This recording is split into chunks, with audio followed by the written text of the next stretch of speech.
Friends మనం 55 mile drop కాడ నుంచి 63 మైల్ డ్రాప్ కాడికి అయితే వెళ్తున్నాం. పిట్ట బొమ్మలకు చేపలు పడుతున్నాం అంటున్నారు. ఒకసారి చూడండి ఏ విధంగా పిట్ట బొమ్మలు వేస్తున్నాను.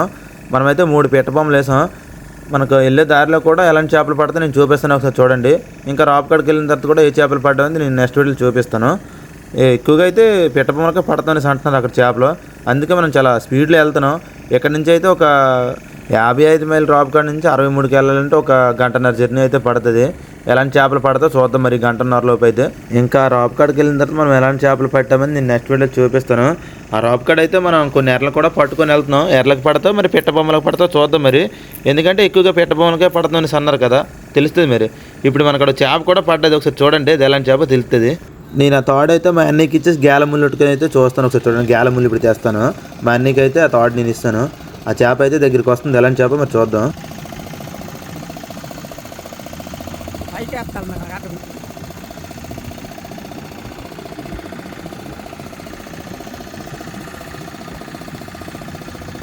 అదిగో బోర్డు దగ్గరికి వస్తుంది, దాని అయితే కింగ్ పీస్ అంటారు. ఒకసారి చూడండి ఏ విధంగా ఉందో. కింగ్ పీస్ చాలా ఎక్కువ రేట్ ఉంటుంది. ఇప్పుడైతే కింగ్ పీస్లు మార్కెట్లో రేట్ ఎక్కువగానే ఉంటావు.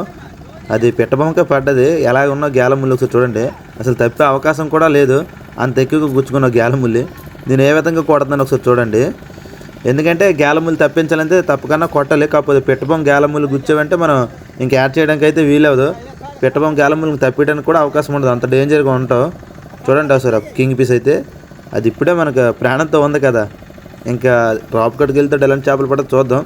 రాపుకి దగ్గరలోనే మనకి కింగ్ పీసులు పడుతున్నాం. ఇంకా రాప్ కాడికి వెళ్తాడు చాలా ఎక్కువగా పడచ్చు అనుకుంటాం కింగ్ పీసులు. ఈరోజు అయితే మనకు వీడియోలు తీయడం కూడా మంచి వాళ్ళు రాలేదు, కుర్రోలు. ఎందుకంటే అందరూ పెద్దవాళ్ళు వచ్చారు.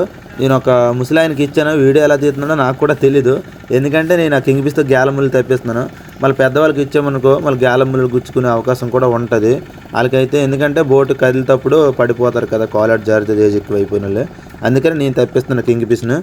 ఇప్పుడు ఆ డోర్లో వేసేస్తాను కింగ్ పీస్ని చూడండి. ఎందుకంటే ఎండ చాలా ఎక్కువగా ఉంది కదా, మళ్ళీ పాడైపోతే మార్కెట్లో రేట్ ఎక్కువగా ఉండదు.